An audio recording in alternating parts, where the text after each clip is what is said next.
તેના સદગુરુની ઉપાસના કરી મીરાબાઈએ. પેલી રાઠોડી, રજપૂતાણ દરબાર, રાજકુમારી અને એના ગુરુદાસની સંત રોહિદાસ ચમાર કોની ભક્તિ કરી લ્યો? વિચાર તો કરો તમે. શું જોયું છે ગુરુ મહારાજના? સંત સ્વરૂપ ભગવાનનું જોયું. સગુણ ઉપાસના સંતની કરી. કોની કરી? સંતની કરી. આપણે તો આપણો આત્મની નહીં કરતા. જે વાત કરી છે એની ઉપાસના કરતા નથી. વિશ્વાસ નહીં. ધન મન ધન સોંપ્યું છે. બરાબર. ગુરુ મહારાજને સોંપ્યું છે. વિવેકથી વાપરવા. નથી થતો વિવેક. વાણીનો વિવેક, વિચારનો વિવેક, ઉઠવાનો, બેહવાનો, ખાવાનો, પીવાનો, બધાનો વિવેક આ મહારાજે શીખવાડ્યું હોય. પણ થતો નહીં. ચમ થતો નહીં? તન સોંપ્યું છે એવું બોલતે ના. પણ મહારાજની હાજરી પર ઘટતો થતું નહીં. બતાવવું પડે ને ચમનું નિયમ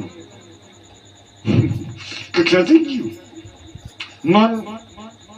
તો કે અહીં બેઠું છે પણ તો ના વિચાર કરે છે, બીજા વિચાર કરે છે. ધન તો કે આ બધું વાપરીને એમાં છે કોનું ના પીડ્યું. જઈ ના વાપરવાનું તો એ વાપર્યું અને આવતો આવતો પૂરું થઈ ગયું. વિવેક ના હોય તો પૂરું થઈ જાય ને કે ખૂટે એવું જ નહીં. અખૂટ ખજાના હોય કેવો હોય પણ જઈ ના વાપરવાનો તો તઈ વાપર્યો નહીં આવતો આવતો પૂરું થાય. પતી ગયો તરત પૂરું થઈ ગયું બધું. પતી ગયો તારે ખંજવાળ આવી દરવાજે એવું થઈને પૂરે. પેલા તારે જેવો ભાવ હતો જેવા હતા એવા થઈ જવાની જરૂર છે અને એવા જ રહેવાની જરૂર છે. તો જ આ જીવન ભજન થશે. બાકી થાય એવું નહીં. બરાબર. આપણે આપણું ભજન કરવાનું મહારાજ. અને કોને દેવાનું હોય? આપણે દેવાનું હોય. જનો જમાડે દેવી દેવતા રે અંધારનો અવતાર મારવાના. કોને જમાડ્યા? જના ભગતે દેવી અને દેવતાને જમાડ્યા. તો તમે કોને જમાડો? દેવી દેવતા. પણ મોની થઈ જશે. હું ખાઉં છું, હું પીવું છું, હું જોઉં છું, હું બોલું છું, હું સાંભળ્યું છું, હું હેડું છું, હું ચાલું છું, હું કામ ધંધો કરું છું. આ બધું મારાથી થાય છે એવું આપણે મોની લઈએ છીએ. એકને ઉપાધિ છે. એકને અધિવ્યાધિ અને ઉપાધિ નડે છે અને ત્રિવિધના તાપમાં આપણે ફસાઈ ગયા છીએ. બાકી મહાપુરુષે જે જ્ઞાન આપ્યું છે એવું છે ત્રિવેદીના તાપનો નાશ કરીને ત્રિવિધિના તાપ એને નડતા નથી. શેઠ જમાડે નિત્ય સાધુઓને રે પચીઓ પરમેશ્વર થાય મારવાના. સગાડસા શેઠ કે છે રોજ રોજ નિત્ય સાધુ સંતોને જમાડે છે પણ પોતાની મય પતિત થાય, પચીઓ થાય, પાચન થાય આ વાતનું તારે પરમેશ્વર થાય ને. વાત આપણને જે કહે છે એ પચે તારે ને પણ મોયમ ના આવે શું કરવાનું? પચીઓ પરમેશ્વર થાય મારવાના. નટુરામ નિત્ય સેવો સંતને. રોજ સેવા કરો સંતની કે રોજ સેવો સંતને. સંત મળે ભગવંત મારવાના. કોણ મળે? ભગવંત મળે. આવું કે પણ આપણી મોખો ઉઘડતી નિત્ય સેવો. જરા મહારાજની બીમારી હતી 2-3 દાડો મોરમે દવાખાનામાં. તમે જીવતમાં વારા કરીએ એટલે વારા ફરતી સુઈ જઈએ અને વારા ફરતી જાગીએ. એટલે મહારાજને આમ કરીને બેઠા કરવાના. 1 મિનિટ બેઠા રહી પછી તરત પાછા ઉભરાઈ દેવાના. 70 કિલોનું બધો નતું છેલ્લે દાડે. 70 થી ઉપર આમ બેઠા કરવાના પાછા ઉભાર દેવાના. પાછા બેઠા કરવાના અને ઉભાર દેવાના. આખી રાતનું 10 વાગ્યાનું બધા જ્યાં તારનું શરૂ થયું સવારે મેં 6 વાગ્યા લગી પહોંચાડ્યું. 6 વાગ્યા લગી 6 વાગ્યા લગી આ જ મળ્યું અને સવાર પડ્યું તારે થોડું ખરખું. આ 2-3 દાડો પેલોની વાત વાપરવાનું તો બધાને બહુ ગમે. વાતો સાંભળવાની તો બહુ ગમે. કર સારું ગતકડું મેં ને દ્રષ્ટન હી હા હા કરવાની તો બહુ ગમે. એ સત્સંગ નહીં.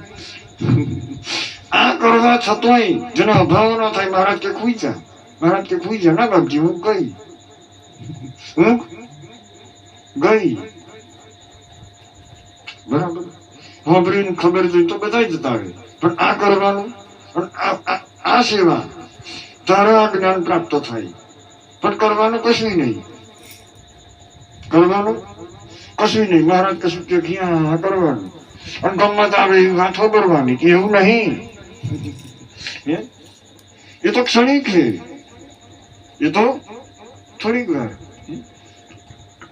આવું છે કે સગુણ ઉપાસના સંતની રે કરીએ રાખીને વિશ્વાસ મારવાના, વિશ્વાસ રાખીને કરવા જેવી છે.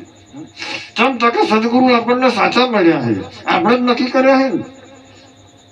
સદગુરુ મહારાજને આપણે નક્કી કર્યા છે, પછી હવે બિરાજમાન થયા છે. સાચા છે તમે તારે બિરાજમાન કર્યા છે. બરાબર.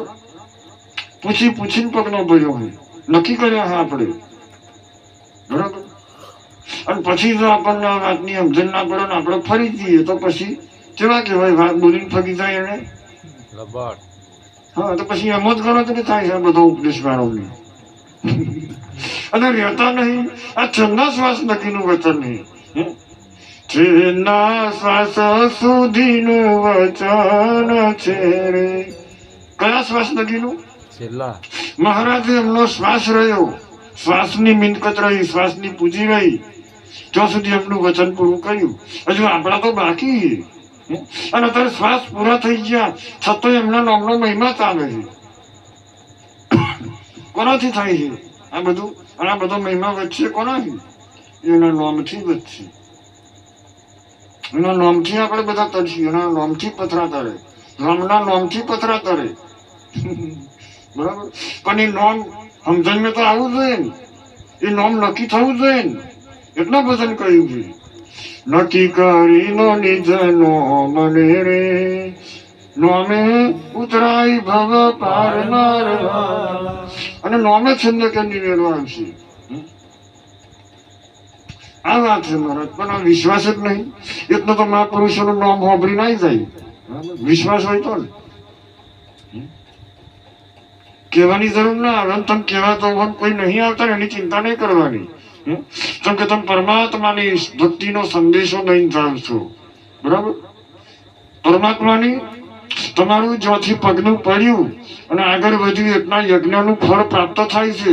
ના આવે એની ચિંતા કરવાની નહીં. રૂપસિંહ મહારાજ. બરાબર. એ અમે હોય સંદેશો નહીં નીકળ્યા છીએ. આ મહારાજે આખો સંદેશો નહીં નીકળ્યા. કોઈક મળ્યું હોય ટપાલીનો કોમ શું હોય? ટપાલીનું એમાં ચિઠ્ઠીઓ હોય, કંકોતરીઓ હોય, બધું હોય. બરાબર. એ ચિઠ્ઠીઓ દરવાજે નોમ વાંચી ના દે, પણ એમ સ્વાદની ચિંતા, બહેનામ જવાની ચિંતા નહીં. બસ સંદેશ વાંચી તો વાત પૂરી. એમ જવું હશે, એને હગવડ હાચવી હશે તો જશે, અને નહીં હાચવી હોય તો કશું વાંધો નહીં. અને જો ટપાલી જો સમાચાર જ ના કરે, સંદેશો ચીઠી પહોંચાડે નહીં, તો એ ટપાલીની ભૂલ. અને તેના એનું આવી બને, પેલો બોનું એનું જ કાઢે કે ચીઠી ભાઈ આવી નથી. તો કે ભાઈ કયો ટપાલી હતો? તો ફલાણો. થાય ના થાય. એટલે આપણે સદગુરુ મહારાજનું કોઈ પણ કાર્ય નાનું મોટું જો કરીએ ને તો એનું ફળ અવશ્ય પ્રાપ્ત. તમે વિચાર કરો, એથી જ એનું ફળ પ્રાપ્ત થઈ જાય. એવું આ કળિયુગને એક આટલું કરો અને 1000 ગણું થાય.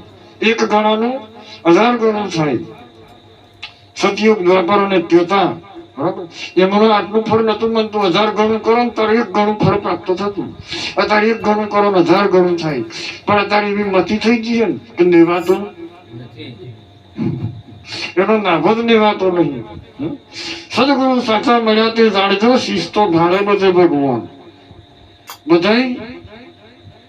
ભગવાન ભાડે કે છે. તનના તારા ખોલીને હરી કાઢી હારે. આ તનનું તારું ખોલી કાઢ્યું અને પછી હરી કાઢ્યા હે. એમને નહીં નીકળ્યા.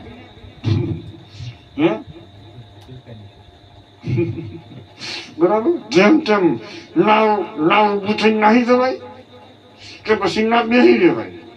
આવી દશાએ લાવી દીધા. નતું રહેવાતું. કે નતું સેવાતું. આવી વાતો સાંભળી આપણે આખી રાત કાઢીએ. અને હરી કાઢ્યા હોય. નિરીક્ષા વિશ્વના સર્જનહાર, અને પછી કે આખા વિશ્વ